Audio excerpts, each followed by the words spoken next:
Next part is enthalpy.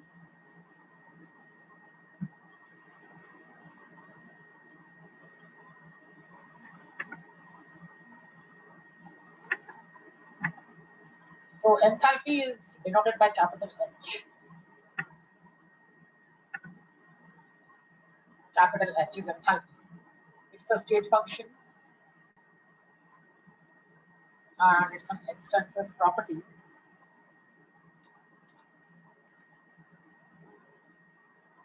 Okay, what is enthalpy defined as mathematically?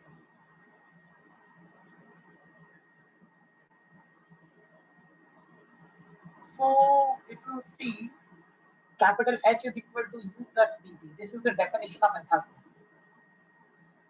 U is internal energy, V is pressure, V is volume.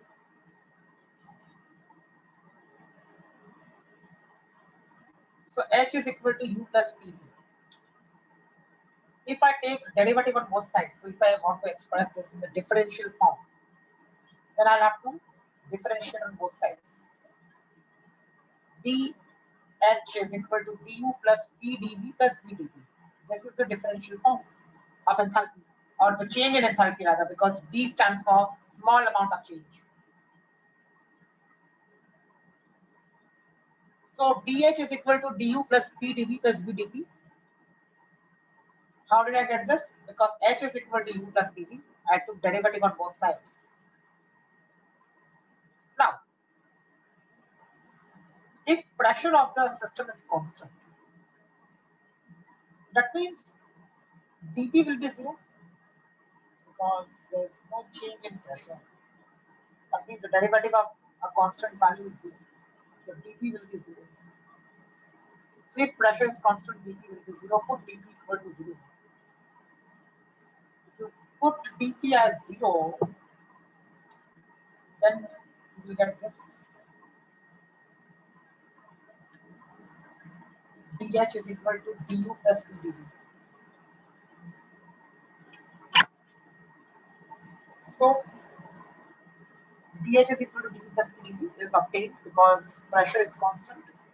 When the pressure of the system is constant, then only it will be like this. Otherwise, the original expression of dH is this. But because I have taken pressure as constant, this entire term vanishes. Now, from the first law of thermodynamics, we know that du is equal to dq plus dw. The first law of thermodynamics says that du is equal to dq plus dw. This is the first law of thermodynamics in the differential form. Now we know that dw is equal to minus pdv. So if you put dw equal to minus pdv, you will obtain du is equal to dq minus pdv.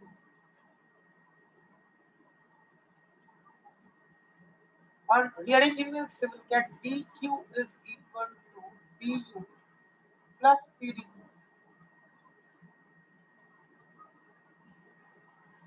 So can I say that means dq is equal to dh, because dh is also equal to du plus pdv and dq is also equal to du plus pdv. But this is only possible when pressure is constant.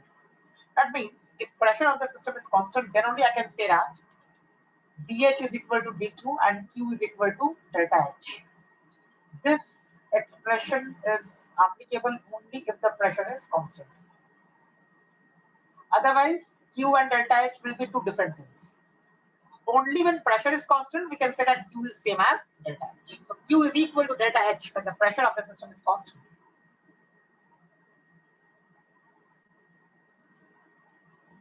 If I want to express it in the derivative form, then dq is equal to dh.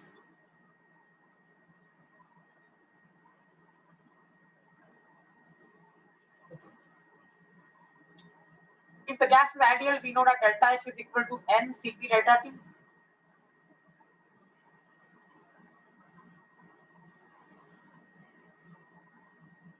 If So gas is ideal. Delta H is equal to NCP delta T. The capital Cp is the molar heat capacity at constant pressure. Now, in general, if I want to write out the expression for delta H, you know that delta stands for change, and change is always represented by a difference between final and initial values of that parameter. So if H is my parameter, if I want to represent change in H, I'll have to say final H, that is H2, minus initial H, that is H1. So H2 minus H1 will give me the value of delta H. Now, H is equal to U plus PV. If I go by the definition, that is this one. H is equal to U plus PV. So H2 will be equal to U2 plus P2 V2, and H1 will be equal to U1 plus P1 V1. So delta H can also be written like this. That is U2 plus P2 V2 minus U1 plus P1 V1. On opening the brackets, I can say that it is equal to delta U plus P2 V2 minus P1 V1. What is delta U? Again, delta U will be U2 minus U1.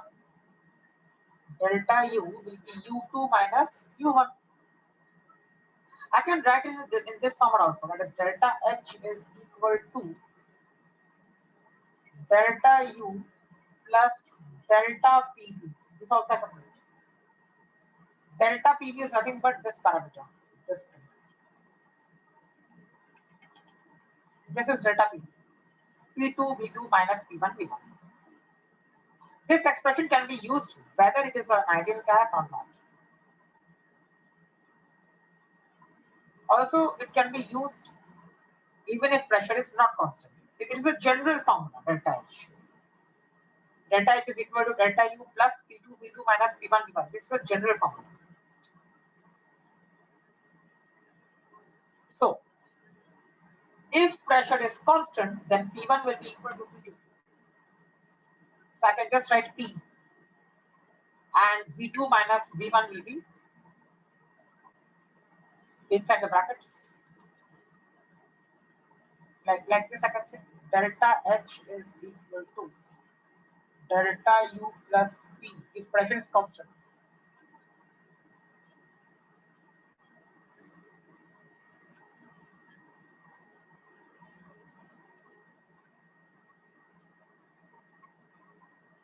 That is nothing but equal to Q. If pressure is constant, delta H is equal to Q. Why? Because Q plus W is equal to delta U. And if pressure is constant and W is what? W is minus P delta V, isobaric process. So Q minus P delta V is equal to delta U. Taking this to the other side, I'll get Q is equal to delta U plus P delta V. That's what I'm obtaining here also. So if pressure is constant, that time we say that Q is same as delta H.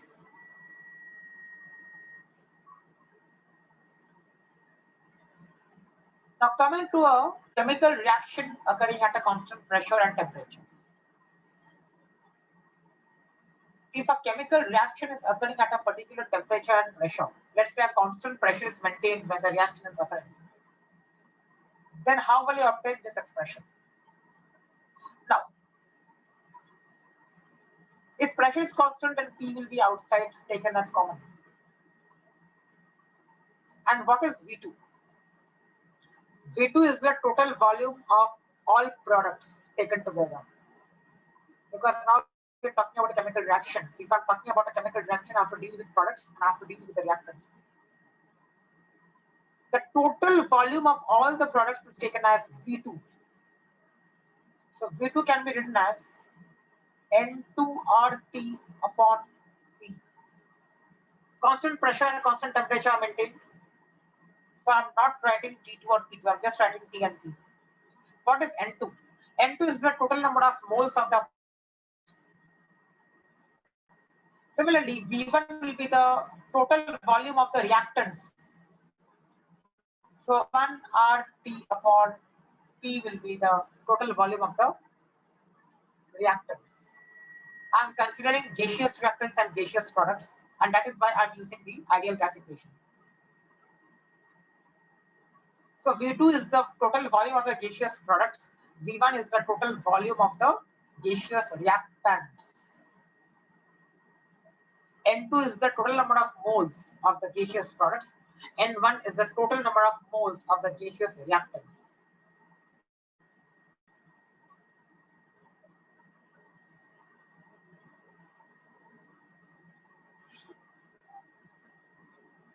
All right. So from here, I can say that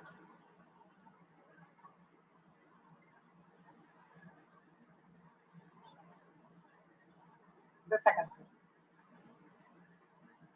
So putting the values here, so PV2 minus PV1, the special is constant, so P is taken outside the brackets. So P into V2 minus V1, that is PV2 minus PV1 will be equal to what?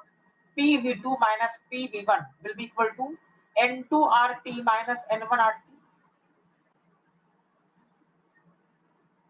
It will be equal to N2RT minus N1RT. So I can say this is equal to delta Ng RT. What is delta Ng? Delta Ng is this sum of moles of gaseous products minus sum of moles of the gaseous reactants. You have to ignore all solids and liquids if any solid or any liquid is present in the reaction.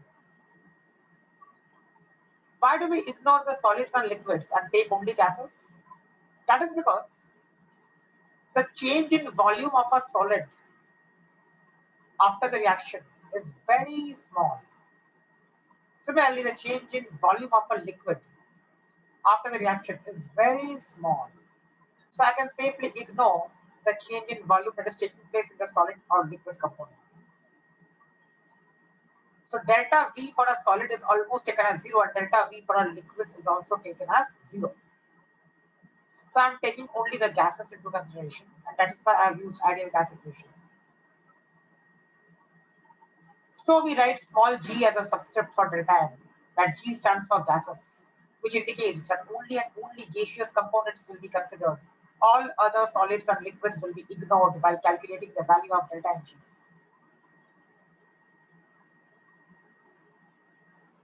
If I ask you to find out the value of delta Ng for this reaction,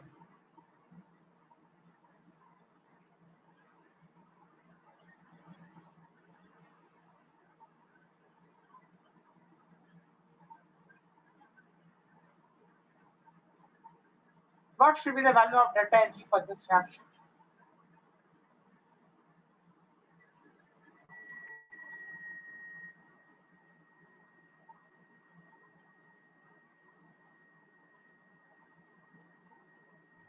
So 1. Value of delta Ng for this reaction will be 1. How 1?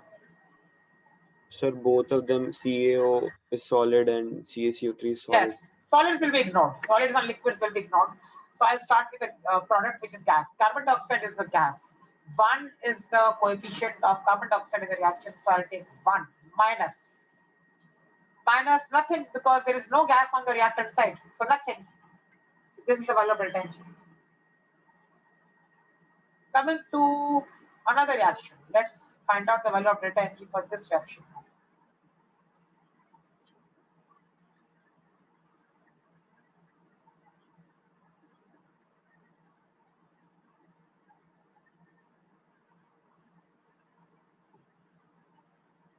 What is the value of delta Ng for this reaction?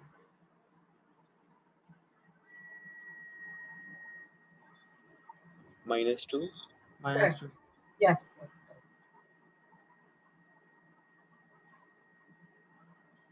Everybody has understood. Yes, sir. Okay. So I'll show how it's -2.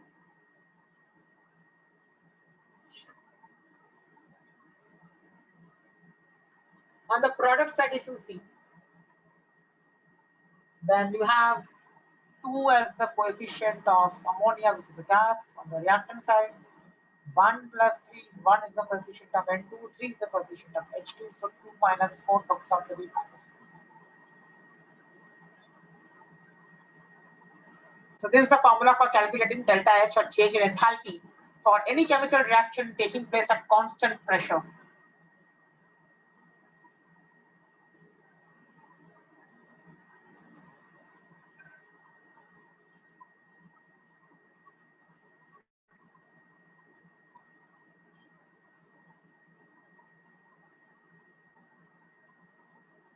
Okay. So this was the derivation. That is, from here we came till here.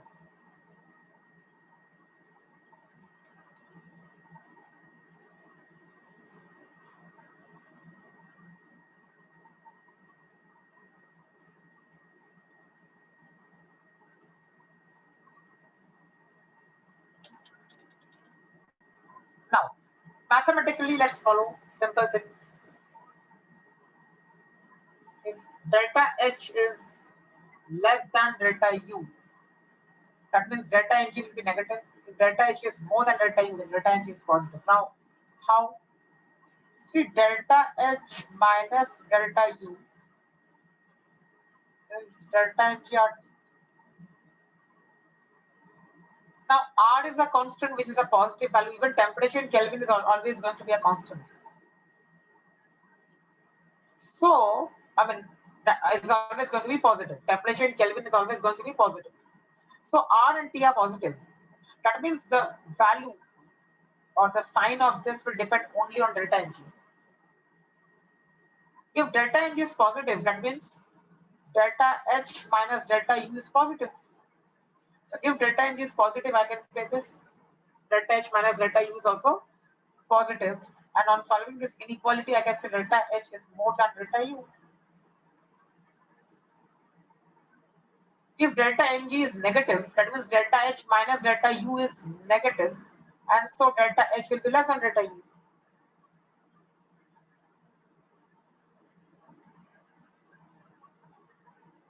How will they ask you in the exam? They will not directly ask you like this. They will ask you like this. Find out for which of the following reactions is delta H more than delta U. They will give you 4 reactions. That way. So they will ask you like this. They will give 4 reactions. And they will ask you for which of the following reactions is delta H more than delta U, or delta H less than delta U, or delta H equal to delta U. So it will all depend on the delta Ng, value of delta Ng. If delta H is positive, reaction is endothermic. That means heat has been absorbed by the reaction. And if delta H is negative, the reaction is exothermic. That means the reaction will release heat to the surroundings. As I said, solids and liquids are ignored when we calculate delta Ng, as there is no appreciable change in the volumes of solids and liquids. So delta V is taken as 0 for all solids and liquids.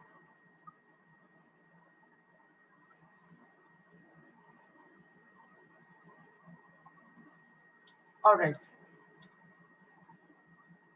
Next concept is calorimetry. There are 2 types of calorimeter that we have to study now.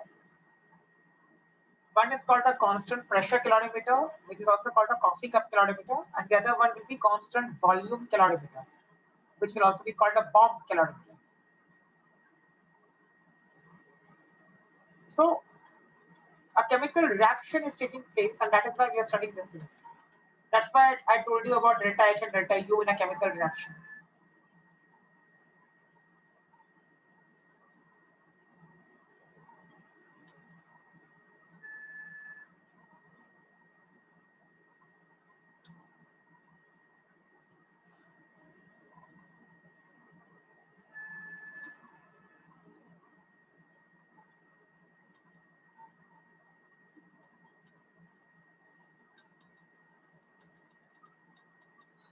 Okay, so this is a coffee cup calorimeter or a constant pressure calorimeter.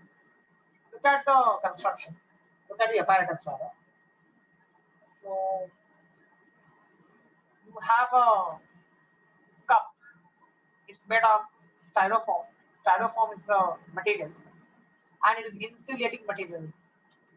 Styrofoam. So the cup is made of styrofoam. It's a material. The name of the material is styrofoam. Now, you have placed the solution inside the coffee cup, that is inside the styrofoam cup. The solution is a liquid. It's a liquid. The solution contains water and probably other species which have been added, for example, acid and the base. If I want to study neutralization reaction, then I will add acid and I will add a base. So the water contains acid as well as base. The acid and the base will react with each other to produce salt and water. That means the reaction is taking place inside this coffee cup. And the pressure above this liquid is nothing but the ambient pressure or the atmospheric pressure. The ambient pressure. Why? Just see, this part is the empty space. So above the liquid you have empty space. So it is nothing but the ambient pressure or the atmospheric pressure. Right. So it is just normal atmospheric pressure or the ambient pressure which is acting on the top of the liquid. So the pressure is constant over the surface of the liquid. That is why we are calling it a constant pressure calorimeter. Thermometer has been put in order to record the change in temperature of the solution. Also, you have a stirrer. That stirrer will ensure better mixing and better distribution of heat. So a stirrer is used for agitation of the liquid. Basically, what is happening, a reaction is taking place, and because of the reaction, some heat is released, or maybe some heat could be absorbed. The water will become hot if heat is released by the reaction. If heat is absorbed by the reaction, the water will become cold. We can monitor the changes in temperature by seeing the thermometer, and that is why the thermometer has been used. So what is the principle of calorimetry? The principle is heat released by reaction is equal to heat gained by solution. This will happen if the reaction is an exothermic reaction. If the reaction is an endothermic reaction, then I can say this. Heat absorbed by the reaction is equal to the heat lost by solution.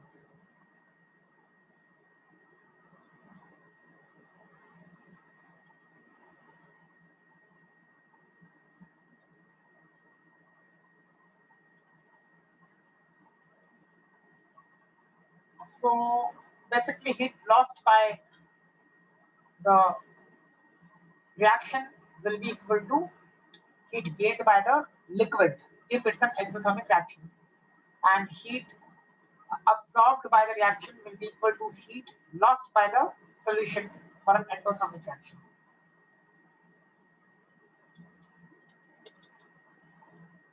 Now, since the pressure is constant, here the heat can also be called change in enthalpy. That is, Q is equal to delta H. Pressure is constant, so I can say that Q is equal to delta H. If the temperature recorded by thermometer increases, that means the reaction is exothermic, because now the liquid or the water has become hotter than before. Why has it become hot? Because the reaction has released heat. That means the reaction was exothermic, and that's why you see a rise in temperature of water, which is recorded by the thermometer. So this is the principle. Now let's come to the constant volume calorimeter and the calculations pertaining to this, because this is very important for exams. A constant volume calorimeter is also called a bomb calorimeter. You use a bomb calorimeter to study the combustion of a fuel, that is combustion reaction. A combustion reaction is a reaction wherein the fuel reacts with oxygen gas. A combustion reaction is a reaction wherein the fuel reacts with oxygen gas.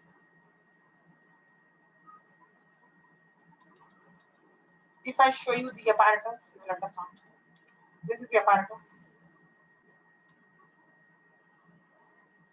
So, first of all, you have a small shell called a bomb.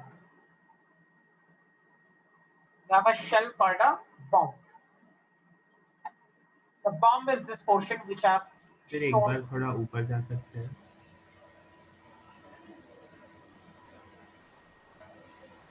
Sir इससे पिछले वाले में मतलब आपने sir इसमें pressure का क्या significance था? हम ये रिएक्शन तो सोल्यूशन में हो रहा है।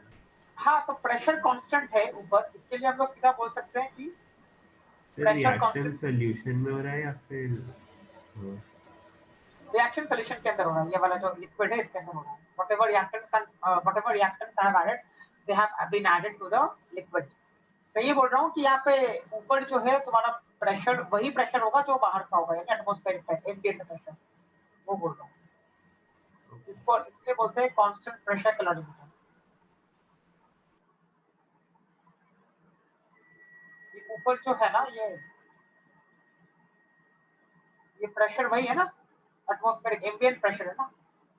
It's like a glass, half filled glass समझ लो।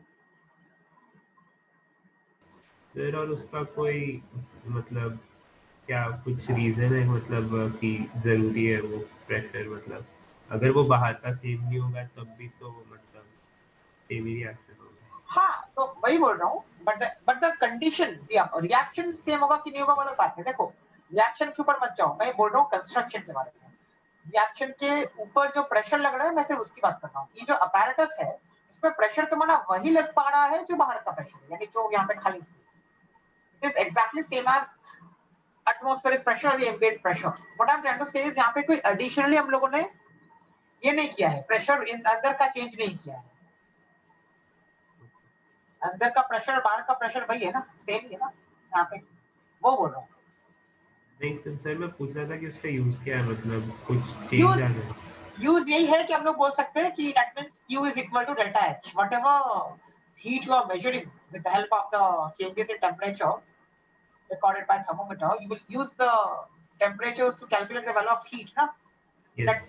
That heat will be nothing but same as delta H. मतलब directly without bothering, I can say that Q is equal to delta H without doing any other calculation. सीधा मैं Q को delta H के बराबर मान सकता हूँ क्योंकि प्रेशर कांस्टेंट है।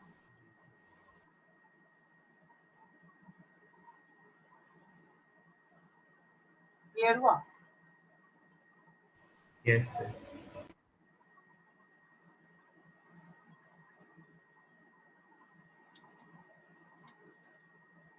बट अभी ऐसा नहीं है जो इसमें करेंगे। Now the pressure is not constant. Now the volume is constant. So see what is happening here.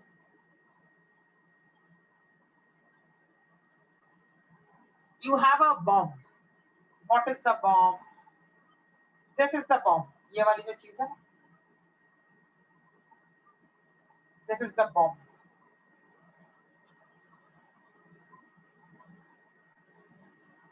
The bomb contains the fuel. The bomb contains the fuel. ये जो लिखा ये है fuel.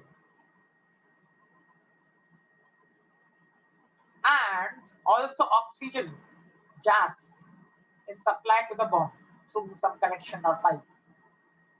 देखो यहाँ पे लिखा है connection for oxygen supply. So oxygen is supplied because I want oxygen gas to react with the fuel. तो ऑक्सीजन कहाँ डालना होता है ऑक्सीजन कनेक्शन के थ्रू डालना होता है। किसको डालेंगे? बॉम्ब को। क्यों? क्योंकि बॉम्ब के अंदर फ्यूल डाला हुआ है और उसी फ्यूल को हम लोगों ने वायर्स के साथ कनेक्ट किया है एक एक्सटर्नल इलेक्ट्रिक सर्किट से। ये क्यों किया है? ताकि अगर मैं करंट को पास करूं वायर्स के थ्रू तो इग्निशन हो पाएगा। See, if I have a fuel and oxygen, just by the presence of fuel and oxygen, the reaction cannot start. The ignition has to take place. Like if you are trying to ignite a matchstick, what will you do? You will rub it or strike it against the surface of the matchbox. Same thing. So you are initiating the reaction or you are igniting the process. That ignition is done with the help of the wires through which current is passed. and the current will cause a spark. And once the spark is generated, the oxygen gas will start reacting with the fuel. So ignition source is important, and that is why we are using current to provide the spark or to provide the ignition. Now the reaction will take place inside the bomb because the bomb is sealed. The bomb is sealed. That means it is a constant volume system. Because I'm dealing with combustion reaction, definitely gases will be produced. So the gas will be confined to the bomb. That means the gas cannot come out of the bomb because the bomb is sealed. The bomb is made of steel or such a material that it cannot expand or contract. So the volume is fixed. So it is made up of some proper alloy or metal. Okay, and because of that material, the bomb will not change its shape or size. It will not expand or contract. It will remain as it is. And inside the bomb, the reaction will keep happening. The reaction will keep happening. When the reaction is over, finally the reaction will be over. And after the reaction is over, I'll see a change in temperature recorded by the thermometer, which is immersed in water. Now, the thermometer is just measuring the change in temperature of water. This water, or let's say a liquid or a solution, usually it is water, but yeah, we can call it a liquid or a solution. So that liquid or a solution is outside the bomb. That means I can say the bomb is further placed inside a vessel containing the liquid. Why is it done? Because I want the heat generated inside the bomb to come out to water. So the water will absorb the heat which is given out by the reaction taking place inside the bomb. And the water will absorb heat and become hot, as a result of which I see a change in temperature recorded by the thermometer.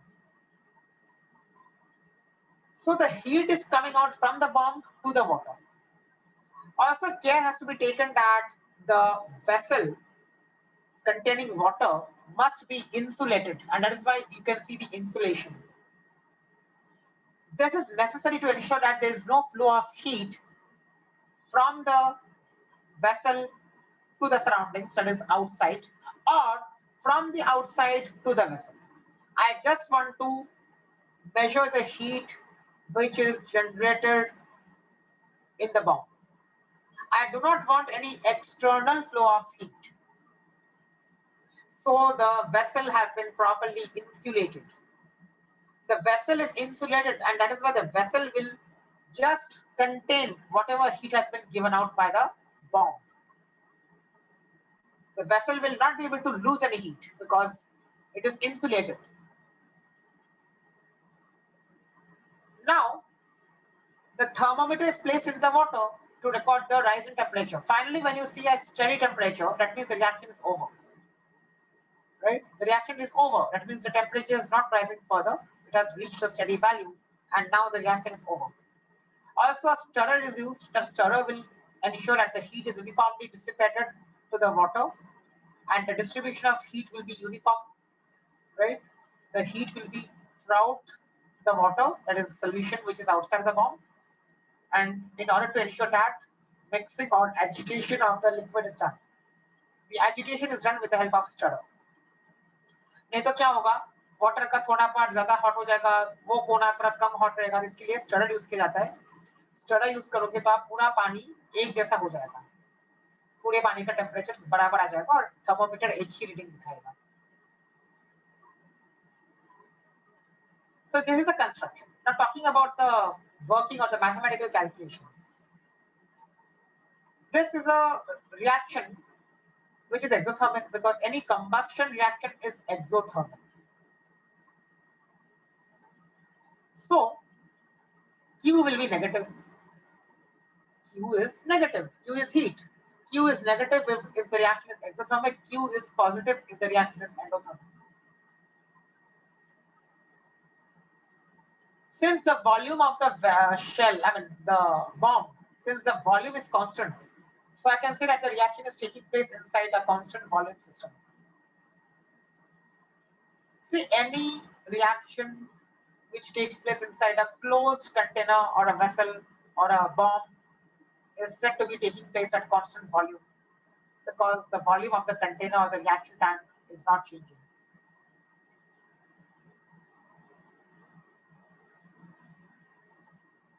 So the value of work done will be 0 because the volume of the bomb is constant. Since the volume of the bomb is constant, I can say that delta V is 0 for the reaction taking place inside the bomb. And if delta V is 0, W is 0. So I can say delta U is equal to Q. Delta U is equal to Q in this case. So whatever heat I am measuring is nothing but delta U of the reaction. Why? Because the reaction is taking place at constant volume.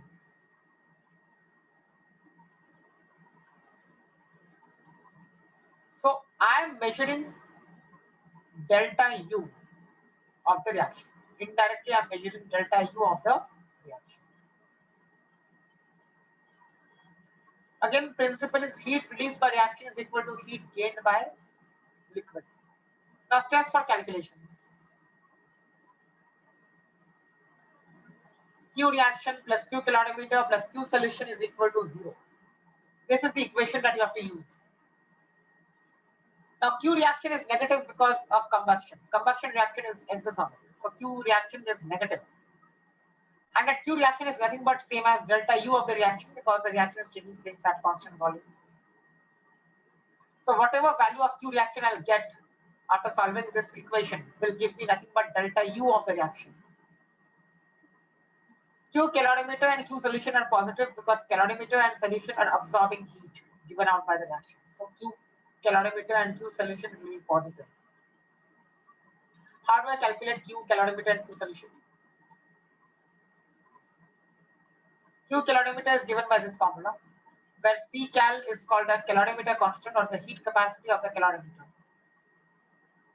T2 is the final temperature given shown by the thermometer, and T1 is the initial temperature when the reaction was about to begin. That is when the thermometer was placed inside the water and when the reaction had not started. That temperature is T1. C cal is calorimeter constant, also called heat capacity of calorimeter. Q solution is MC delta T, where M is mass of solution. C sol is specific heat capacity of the solution. And T2 minus T1 is delta T. C solution is specific heat capacity of solution that will be given in the question. Now, once you have used all this, you will get the value of Q reaction, that is delta U. If question wants you to calculate delta H, that is change in enthalpy, you can use this equation. Delta H is equal to delta U plus delta H RT, where T is the temperature of the reaction. And then you can get the value of delta H.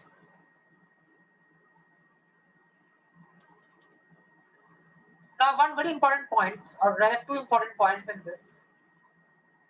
One is that if C cal is not given,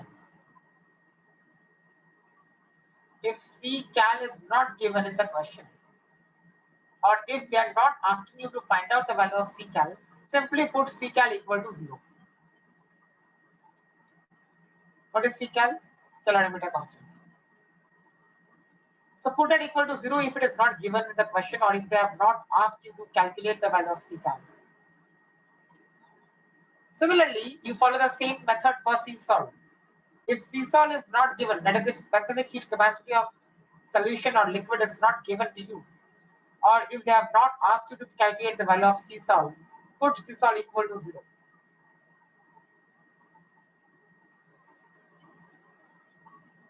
Units of C cal are joule per Kelvin and kilojoule per Kelvin. It is not joule per gram Kelvin. Remember this for C cal. Calorimeter constant is actually a constant for the material used to make the calorimeter. So you don't have to deal with the mass of calorimeter there. You just take joule per sir वो Kelvin. 0 बस bye convention होता है या उसके नहीं, कुछ उसका और? मतलब है कि वो डेटा नहीं गिवन है ना, तो डेटा हम लोग क्रिएट नहीं कर सकते ना इसके लिए. फिर तो हर मटेरियल का अलग वो जाएगा ना, मतलब हर हाँ, कैलकुलेशन. Yes yes. सर लेकिन तो भी 0 क्यों पुट कर रहे हैं, उससे तो पूरा चीज 0 हो जाएगा ना. हाँ, तो हम लोग ये अज्यूम करते हैं उस केस में कि उसका ये है, क्या बोलते हैं, for example I tell you like this, अगर सी कैल दिया नहीं है तो फिर सी सॉल्व दिया रहेगा क्वेश्चन में, तो हम लोग ये अज्यूम करेंगे कि वो सी सॉल्व के अंदर ही सी कैल डाला गया है, because we can not on our own put a value of C cal. Similarly अगर सी सॉल्व दिया नहीं है तो हम लोग ये अज्यूम करेंगे कि सी कैल के अंदर ही सी सॉल्व डाल के दिया गया क्वेश्चन में. So any one will be given, or if both are given, well and good, no problem. But if only one is given, then the other thing will be taken as 0. क्यों? ये माना जाएगा कि उसके अंदर ही उसको जोड़ के दिया गया है, दोनों को जोड़ के एक वैल्यू दिया गया है. Yes.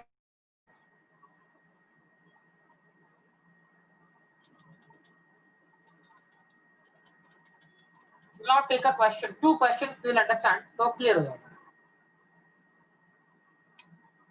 First question on bomb calorimeter is this. Read the question. I will give you 1 minute and then we'll start.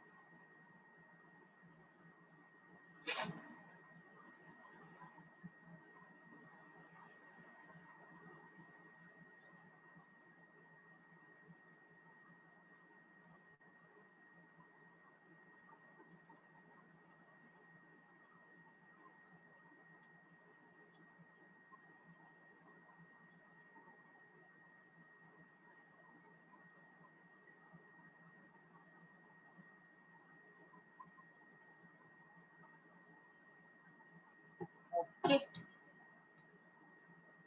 First of all, what is benzoic acid? We have done. This is benzoic acid.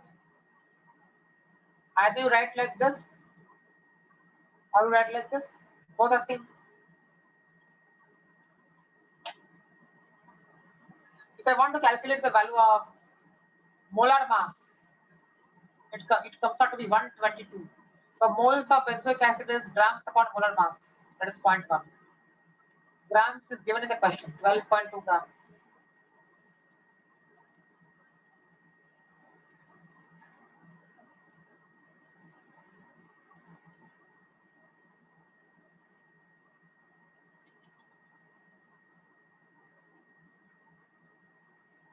Now in the question, the specific heat capacity of liquid is not given. So as I said, if it is not given, take it as 0. Sir 25 kilojoule है क्या? हाँ. 25 kilojoule पर मोल. 25 minus 25 kilojoule, वो क्या है, क्या निकाल रहे हो, वो क्या चीज है? Molar enthalpy. नहीं, that is not enthalpy. जो तुमने निकाला है, that is delta U. That is change in internal energy of the reaction. Enthalpy is delta H ना. तो delta H के लिए ये वाला फॉर्मूला यूज करना पड़ेगा ना. delta H is equal to delta U plus delta NGRT. Bomb calorimeter में हमें जो मिलता है वो डेल्टा U होता है, not delta H. Coffee cup में जो मिलता है that is delta H. Bomb calorimeter में what we get is delta U, not delta H, because the reaction is taking place at constant volume inside the bomb. तो ऐसा आएगा. This is equation. We will use this. We will put the values of C cal and T2 and T1, and this is what you will get as Q reaction. But this is the Q reaction when 0.1 moles of benzoic acid have been burned, because question says that 12.2 grams of benzoic acid have been used in the calorimeter. So whatever Q reaction you are calculating is corresponding to 0.1 moles of benzoic acid. If I want to find out for 1 mole of benzoic acid, then this will be the value. So delta U will be equal to minus 25,000 joules. So I can say that delta U is equal to minus 25,000 joule per mole. Per mole means for 1 mole of benzoic acid. So this is the value of delta U. So delta U is equal to minus 25,000 joule per mole. That means if 1 mole of benzoic acid is combusted inside the bomb kilometer, then 25,000 joules of energy will be released.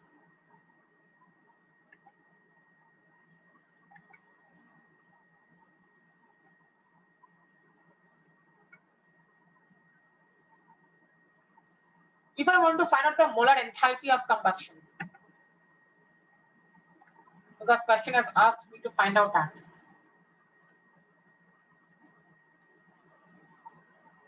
Molar enthalpy of combustion of benzoic acid.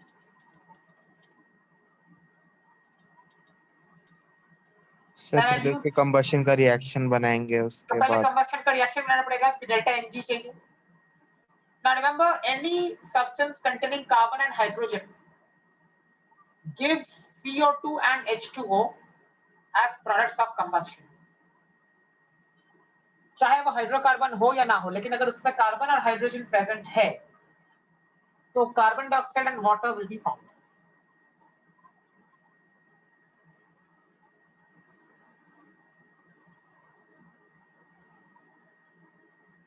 And one more thing you have to keep in mind, that is, whenever you're writing a combustion reaction in thermochemistry and or whatever chapter you are using, whenever you're using a combustion reaction, whether it is stoichiometry or thermochemistry, you have to write water in the liquid form. So that is the convention. So by default, it is understood that the temperature is such that water remains in the liquid form. So you are supposed to report water as a liquid in a combustion reaction, unless stated otherwise in the question. If nothing is mentioned, then always remember that the water produced as a result of combustion reaction has to be in liquid form. So delta Ng will be this, because solids and liquids are ignored. Once you get delta Ng, you can put the value. The temperature of reaction is 25 degrees Celsius. How do I know that? It is given in the question. At 25 degrees Celsius. पूरे equation में आप 2 से multiply करके उसे whole number में नहीं रख नहीं करना है, नहीं करना है. अच्छा वो ये पॉइंट आया. क्यों नहीं कर सकते? क्योंकि the rule is that we will do this in the I think 7th or 8th lecture. I don't know when. I think we'll do it in the 7th lecture. But since you asked this question right now, I tell you, ये 1 मोल होना चाहिए जिसका combustion हो रहा है. That is the convention. क्योंकि आप पर मोल रिपोर्ट कर रहे हो ना. अगर आप पर मोल रिपोर्ट कर रहे हो तो ये जिस चीज का कंबस्शन हो रहा है वो 1 होना चाहिए यहाँ पे. You cannot make this any other number. That is why.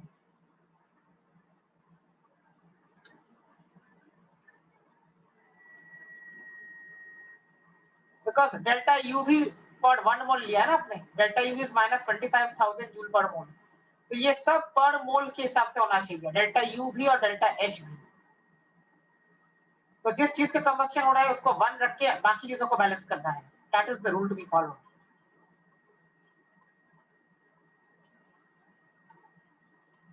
On putting the values, I get this. I have converted that to kilojoule per mole by dividing by 1000.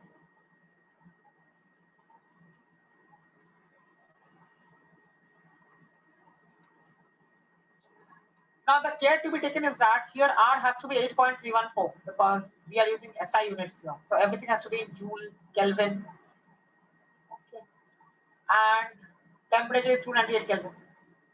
Because 25 degrees Celsius is Celsius. You cannot use temperatures in degrees Celsius.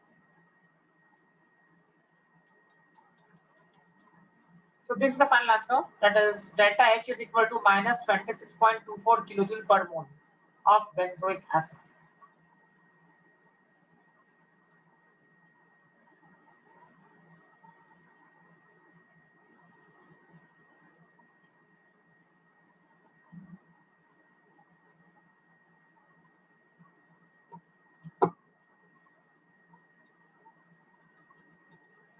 Next question on calorimeter. Read the question. I'm giving you 2 minutes.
Now, specific heat capacity of liquid is given to you. So C sol is given.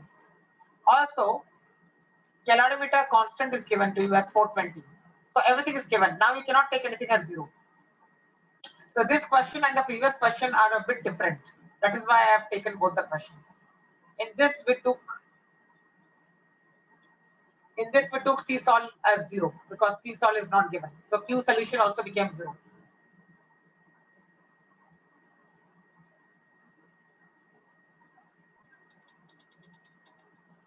But now we cannot do that because now everything is given.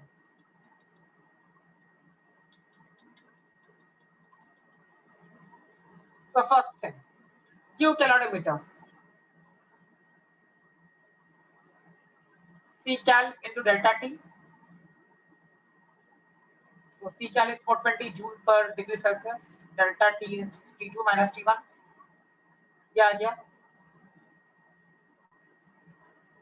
कोई बोलेगा अगर कि क्यों sir आपने इसको kelvin में convert नहीं किया है? फिर उससे फर्क नहीं पड़ता ना, डेल्टा है ना तो हाँ, so delta T में आप change in temperature same change in temperature is same in both scales, so even if you don't convert, it won't matter. But it is only for delta T. Normal T रहेगा तो convert करना पड़ेगा. अगर delta T होगा तो okay. Delta T होगा तो convert नहीं करेंगे तो भी चल जाएगा, आंसर वही आएगा. तो क्यू कैलोरीमीटर आ गया 2688 जूल. अब यहाँ पे पर मोल लिख देने की गलती मत करना कि जूल पर मोल लिख दिया. Don't do that. वो सब बाद में करना होता है. वैसे भी कैलोरीमीटर के लिए कभी भी पर मोल वगैरह लिखना नहीं होता है. Q solution. What is Q solution?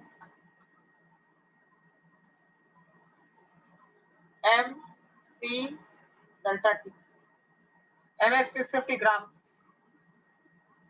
यहाँ पे मैंने SI यूनिट्स क्यों नहीं लिया है? कोई पूछ सकता है कि आपने SI यूनिट्स यहाँ पे क्यों नहीं लिया है? तो देखो क्यों नहीं लिया है. मास को अगर ग्राम में लिया और ये दे के रखा है ऐसा, तो ये ग्राम कट जाएगा. इसके लिए किलोग्राम में नहीं ले सकता मैं यहाँ पे, क्योंकि मुझे अल्टीमेटली कटवाना है दोनों मास के यूनिट्स को. So M is in grams and C is in joule per gram Kelvin and delta T is in Kelvin. So joule आ जाएगा, तो वही क्या है.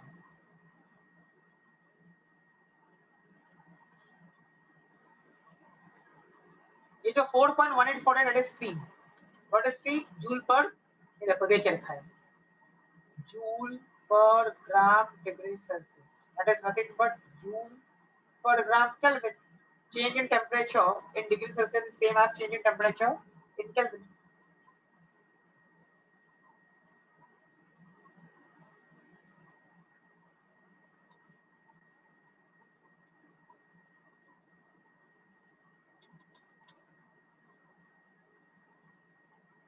एंड ये मास भी 650 ग्राम देके रखा है. अगर किलोग्राम में देके रखते तो इसको हम लोग ग्राम में कन्वर्ट कर लेते. क्यों? क्योंकि ये C का वैल्यू भी जूल पर ग्राम केल्विन में है, तो ये ग्राम कट जाएंगे. Now use this equation. So ये आ जाएगा. तो डिफॉल्ट C का वैल्यू जूल पर ग्राम केल्विन में दिया जाता है. ऐसा कुछ नहीं है, कुछ भी दिया जा सकता है, बट वो SI यूनिट नहीं है ना. SI यूनिट देखोगे तो ये है SI unit. This is the SI unit of C sol. So C solution is this SI unit. But यहाँ पे दिया नहीं है, यहाँ पे ऐसा दिया है, तो ठीक है. तो हम लोगों ने इस मास को भी M को भी इसमें ले लिया ऐसा करने के लिए. अगर यूनिट ये दिया रहा तो M को भी फिर केजी में लेना पड़ेगा, तो ही कटेगा. Take care of that, remember that. Okay.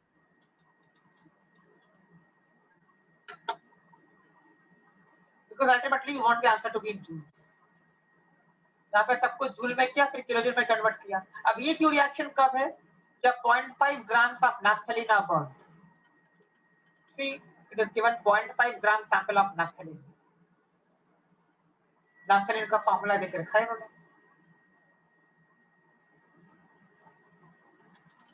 Right, तो ऐसा होगा.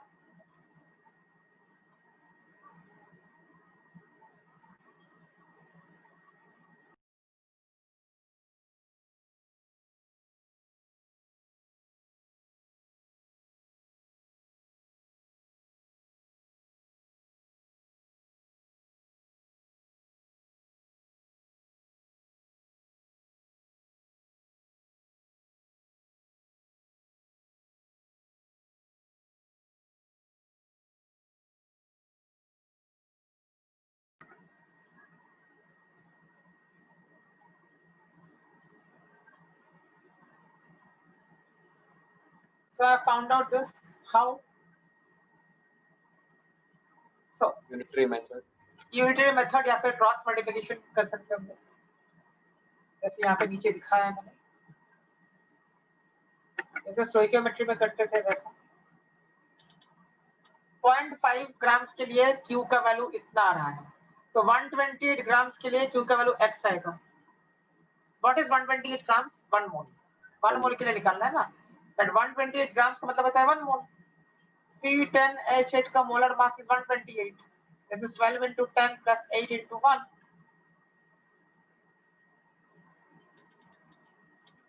सो क्रॉस मल्टीप्लाई किया है, इसको इससे और इसको इससे, तो ऐसा आ गया, ये आ जाएगा। यहाँ से x की वैल्यू आ जाएगी, कितनी आ रही है? -5143.8। So we say that Q reaction is -5143.8 kilojoule per mole. This is nothing but what? Delta U. Delta U of what? Naphthalene. Delta U of naphthalene has been found out. Now, if I want to find out delta H, so I'll say delta H is equal to delta U plus delta NGRT. But question में बोला नहीं है, तो क्यों करेंगे? नहीं बोला है ना यहाँ पे, सिर्फ बोला calculate the heat release in this case. Heat release in this case का मतलब क्या हुआ? उतना ही है जो उस कंडीशन पे हो रहा है, डेल्टा यू का ही वैल्यू चाहिए। मतलब we don't have to find enthalpy. जब तक एंथैल्पी ना बोले तब तक एंथैल्पी निकालने की जरूरत नहीं है। So I'll stop here only. I'll not go ahead and calculate the value of delta H. So final answer क्या बोलेंगे ऑप्शंस में? ऑप्शंस में करेंगे -5143.8 किलोजूल पर मोल।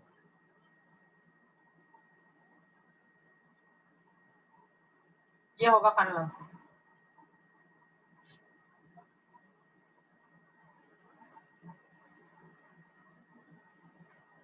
Any doubt anybody has?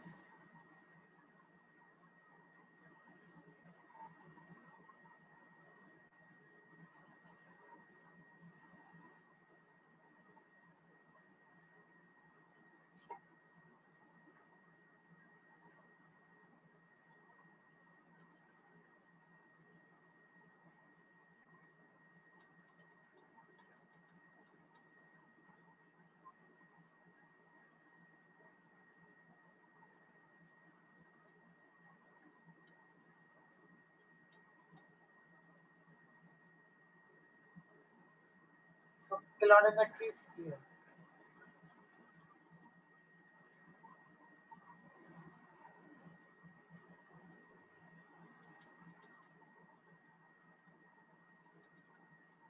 सबको जूल में करना है, फाइनली आंसर किलोजूल में दे सकते हो, लेकिन कैलकुलेशंस करते वक्त सबको जूल में ही करना है।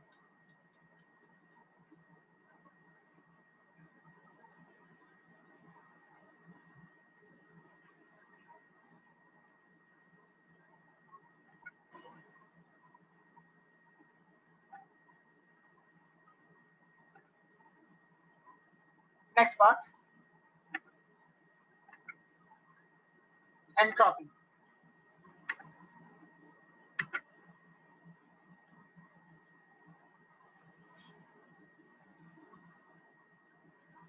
Okay.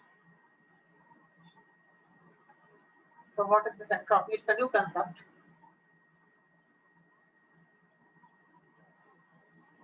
Now entropy is denoted by capital S. Entropy is a measure of randomness or chaos. So what does that mean? So if I am sitting at one place, my entropy is low. If I am running, my entropy is high, because when I'm running, the chaos in my body is more. If I'm sitting quietly, the entropy is low. If I'm talking, then definitely the entropy is higher.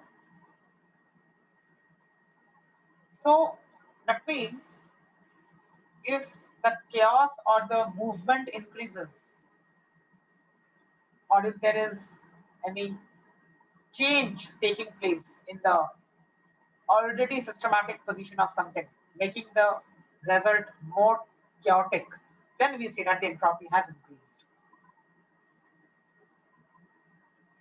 If I say that a solid has turned into a liquid, then definitely I should say that the entropy has increased. Why? Because in liquid the molecules are separated by a larger distance, and in solid the molecules are quite close. So the distance between two molecules is less than what you have it in a liquid state of the same component. So if a solid has turned into a liquid, its entropy has increased. Similarly, if a liquid has turned into a gas, its entropy has increased. But if a liquid converts to a solid, then I can say the entropy has decreased. Similarly, if a gas has got converted to a liquid, the entropy has decreased. This is one way of understanding entropy.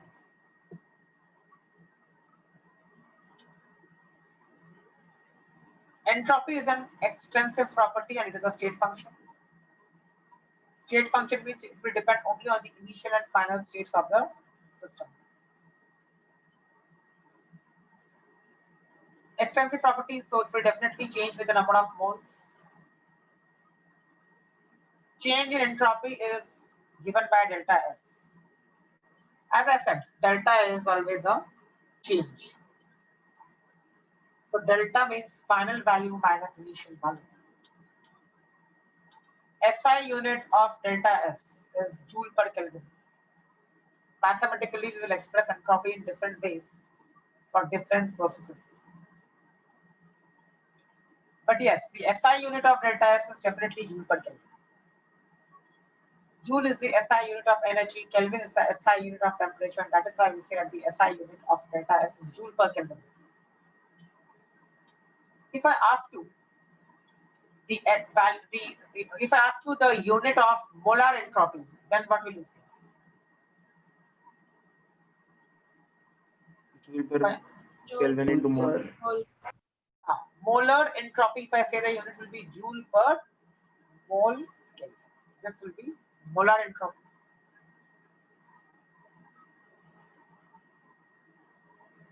Sir gas की liquid से ज्यादा होती है ना? हाँ, जो भी movement जिसमें लिक्विड्स जिसमें मॉलिक्यूल्स का मूवमेंट ज्यादा है वहां पे एंट्रोपी ज्यादा है। वो बाद में हम लोग करेंगे, ऐसे मैंने एग्जांपल में बताया। नहीं सर, तो अगर टेम्परेचर बढ़ाया तो उनका रैंडमनेस और बढ़ेगा ना, तो करेक्ट। जूल पर केल्विन क्यों है, मतलब इनवर्सली प्रोपोर्शनल क्यों है? नहीं, नॉट दैट। वो तो Q अपॉन T पे डिपेंड करेगा ना, Q अपॉन T के रेशियो पे डिपेंड करेगा ना। एंड तुम जो बोल रही हो ना वो टेम्परेचर बढ़ाने पे, वो तो फिर टेम्परेचर भी वेरी कर रहा है, मतलब you are not what shall I say means you are not supplying heat at the same temperature. If you are saying that you want to raise the temperature, then definitely you have to take integral ना, तो final value पे depend करेगा वो। Yes sir. सिर्फ temperature अकेले पे depend नहीं कर रहा है ना, वो क्या हीट अब्सॉर्ब क्या है उस सब भी तो वो सब भी देखना पड़ेगा ना sir. Okay,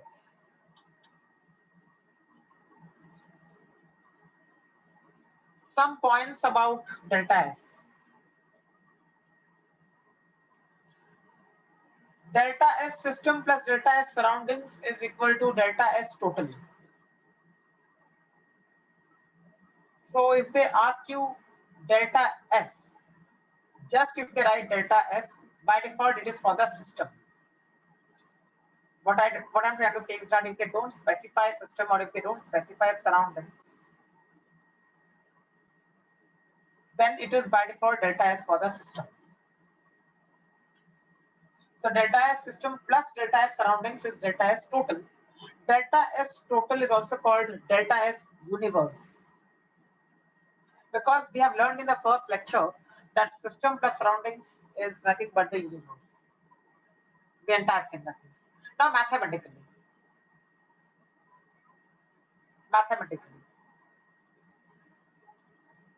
delta S system is equal to dq system upon T system integral from one point to another, and similarly delta S surroundings is like that. dq surroundings by T surroundings. But here there is one important part of the definition which I have written here. If you just write this, then it is wrong. You have to write down this also. That is entropy, that is change in entropy, delta S has been defined in this way. ये mathematical definition है, तो आपको ये definition के हिसाब से ही जाना है, accept करना है definition को, because entropy mathematically इसी तरीके से define किया गया है.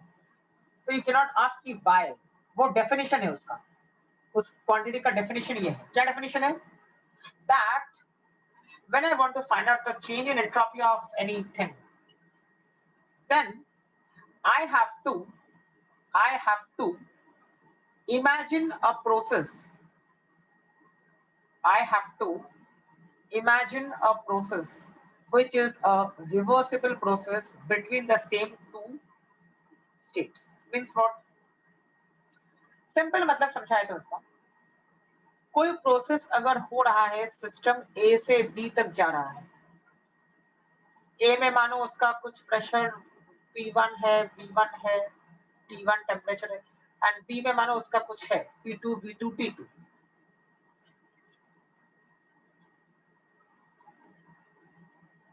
मतलब दो अलग स्टेट से ए और बी. मुझे ए से लेके बी तक जाना है, कैसे जाना है वो बात की बात है, बट जा रहे हैं मानो. वो कोई प्रोसेस करके आइसोथर्मल आइसोकोरिक कुछ करके जा रहे हैं अल्टीमेटली ए से बी तक.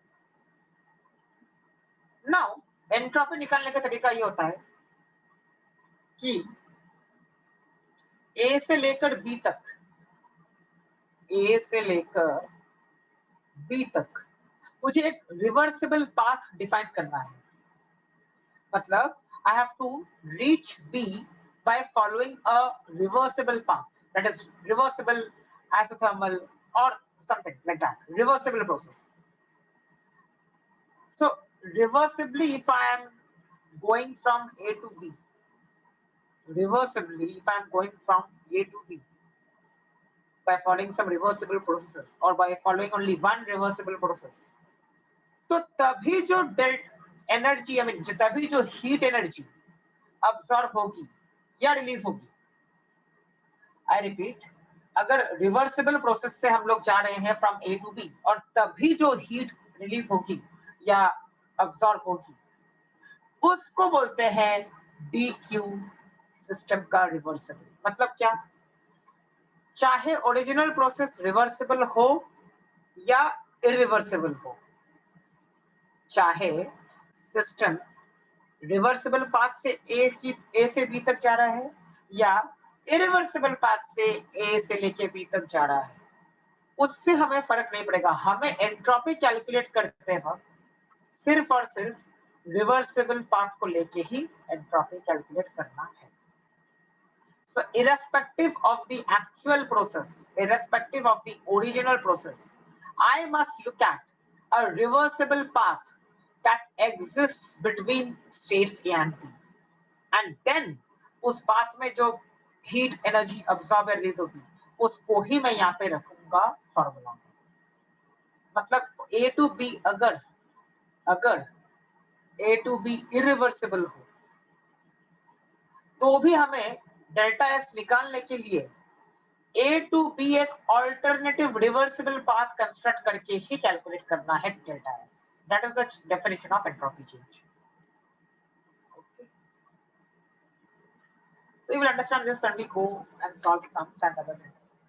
But when you are defining delta S of system, तो आपको ये लिखना पड़ेगा कि DQ system is always taken as the DQ system in a reversible process.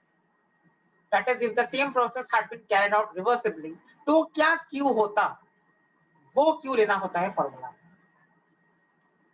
But surroundings के लिए, however, DQ surroundings is the actual heat lost or gained by the surroundings. तो ये मैथमेटिकल डेफिनेशन से, इसके लिए थर्ड के अंदर मैंने मैथमेटिकली करके लिखा है. बहुत इंपॉर्टेंट है, सबसे ज्यादा गलतियां इसी डेफिनेशन में होती है. तो क्या सीखा हम लोगों ने? डेल्टा एस यानी चेंज इन एंट्रोपी सिस्टम का निकालने के लिए हमें सिस्टम को रिवर्सिबल पाथ से लेके जाके देखना है कि कितना हीट अब्सॉर्ब या रिलीज हो रहा है. लेकिन सराउंडिंग्स के लिए ऐसा काम नहीं करना है. सराउंडिंग्स के लिए जो एक्चुअल हीट रिलीज या गेन्ड है प्रोसेस में, उसी को लेके करना है.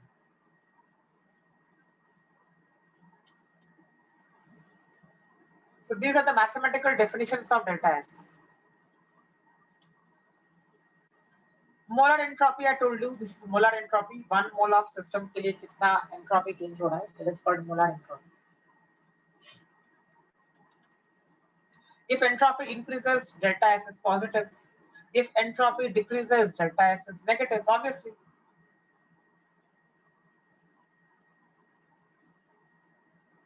If there is no change in entropy, delta S is 0.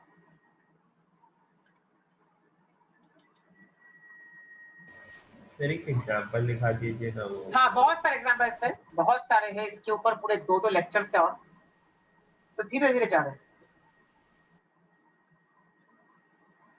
Because एक बार आप एंट्रोपी समझ जाओगे मैथमेटिकली तो आगे का आसान हो जाएगा।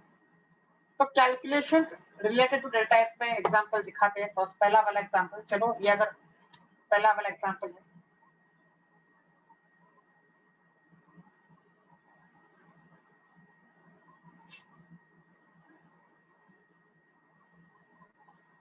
if I consider a reversible isothermal process.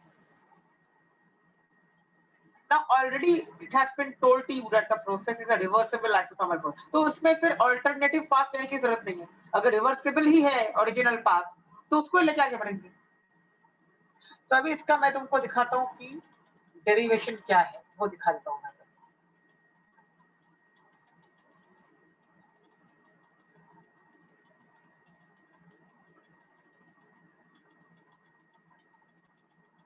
So example you will understand that once I show you the derivation of this. एक derivation दिखाता हूँ मैं, आगे के नेक्स्ट लेक्चर में करेंगे। अभी मैं दिखाता हूँ, देखो क्या हो रहा है। अगर रिवर्सिबल आइसोथर्मल प्रोसेस है, first of all if the process is reversible,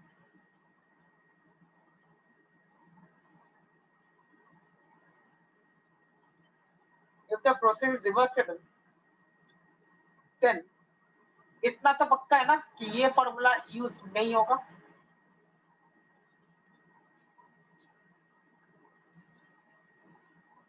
correct? Yes, sir. ये तो यूज Yes, नहीं sir. होगा, ये तो तब होता है जब इरिवर्सिबल होता है। Irreversible adiabatic. नहीं, कोई भी आइसोथर्मल एडियाबेटिक को अगर इरिवर्सिबल प्रोसेस है, in general we use this formula, right? This formula W is equal to minus P external V2 minus V1। ये किसी भी प्रोसेस के आप यूज कर सकते हो अगर वो इरिवर्सिबल है तो। ये EXT मतलब एक्सटर्नल प्रेशर। तो इरिवर्सिबल केस में ये होता है ना, एक्सटर्नल प्रेशर कांस्टेंट रहता है, चाहे वो एक्सपेंशन हो या कंप्रेशन हो। So this is the formula for work done in an irreversible process. But right now I'm talking about a reversible process, so I cannot use this formula. तो क्या होगा? रिवर्सिबल प्रोसेस के लिए isothermal अगर है तो हम लोग Delta U will be 0. Delta U is equal to Q plus W। अब चाहे रिवर्सिबल हो या इरिवर्सिबल हो, डेल्टा U तो 0 ही होता है, राइट? चाहे रिवर्सिबल हो या इरिवर्सिबल हो, आइसोथर्मल के लिए डेल्टा U तो 0 ही होता है, because temperature is constant in an isothermal process and delta U depends only on temperature. This we have already defined because ideal gases are being considered. For any ideal gas, delta U is a function of temperature only. It does not depend on any other thing. So if temperature is constant, the change in internal energy is 0. There is no change in internal energy of an ideal gas. So Q is equal to minus W. So Q system is minus W system. मैं system की बात कर रहा हूँ, मतलब सिर्फ gas की बात कर रहा हूँ फिलहाल, सराउंडिंग्स की बात नहीं कर रहा हूँ। अभी वर्क डन क्या है, formula for an isothermal process minus 2.303 nRT log V2 by real. This is the formula for work done in an isothermal process.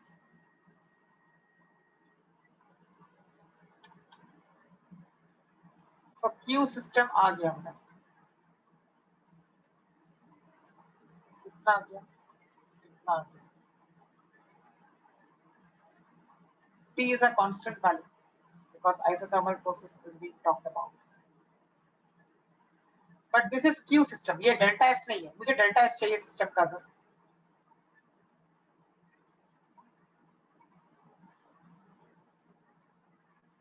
तो टेम्परेचर अगर कांस्टेंट है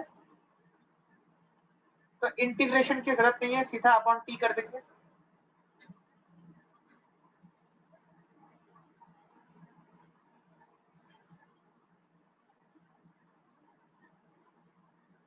This T and this T will get cancelled, so T upon T हो जाएगा।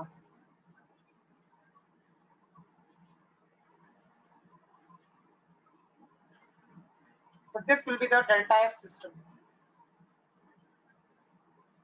for a reversible isothermal process.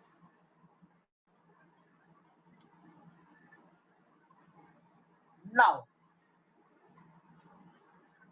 N is the number of moles of gas. Now, if I'm talking about delta S surroundings,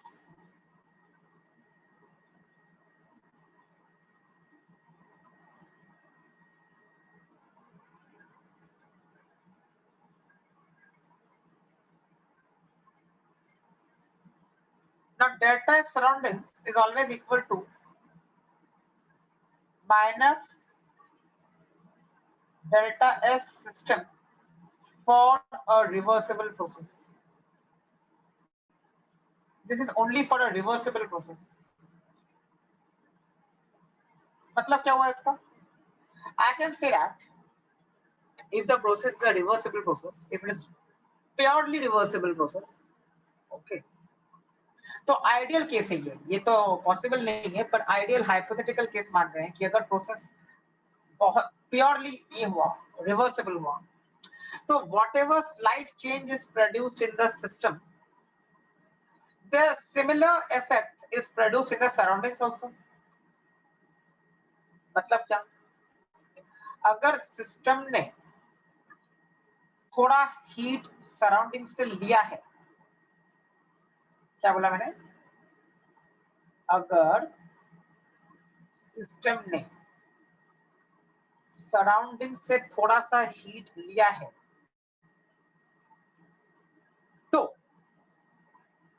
तो surroundings ने उतना heat system को दिया है, correct? अगर system ने Q अमाउंट ऑफ हीट लिया है मानो सराउंडिंग से, राइट? अगर सिस्टम ने Q अमाउंट ऑफ हीट लिया है सराउंडिंग से, तो इसका मतलब सराउंडिंग ने Q amount of heat system को दिया है ना? हाँ। तो अगर मैं ये रिवर्सिबल बात कर रहा हूं, जो हम लोग कर रहे थे फर्स्ट लेक्चर में, रिवर्सिबल एंड इरिवर्सिबल प्रोसेस, अगर वैसा देखा जाए रिवर्सिबल टाइप, वापस मैं अगर इसको बनाऊं,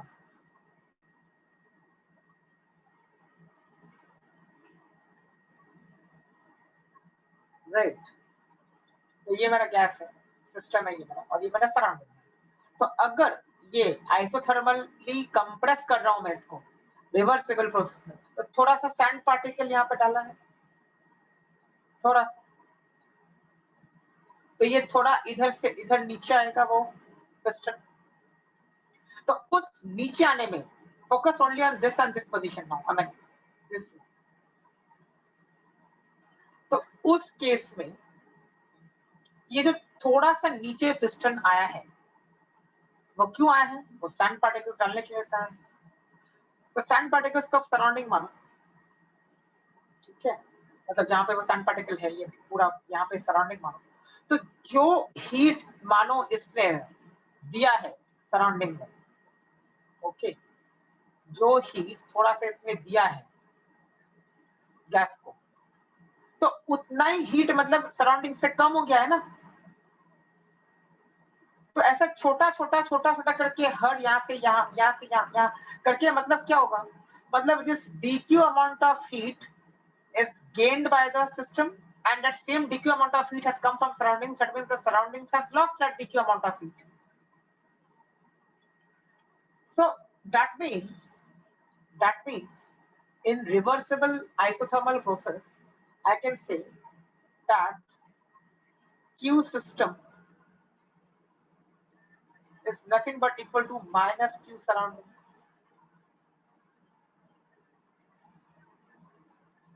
अब चाहे वो ले रहा हो या दे रहा हो, वो कुछ भी हो, लेकिन अगर ये ले रहा है तो ये दे रहा है, और अगर ये दे रहा है तो फिर ये ले रहा है उतना अमाउंट. ओके, तो ये आइसोथर्मल की बात हुई. Okay,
okay.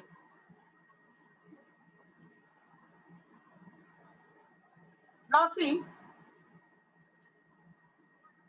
I'll continue with the lecture for 1 more hour. Okay, अभी की बात कर रहा हूँ. But then I'll give you a break now.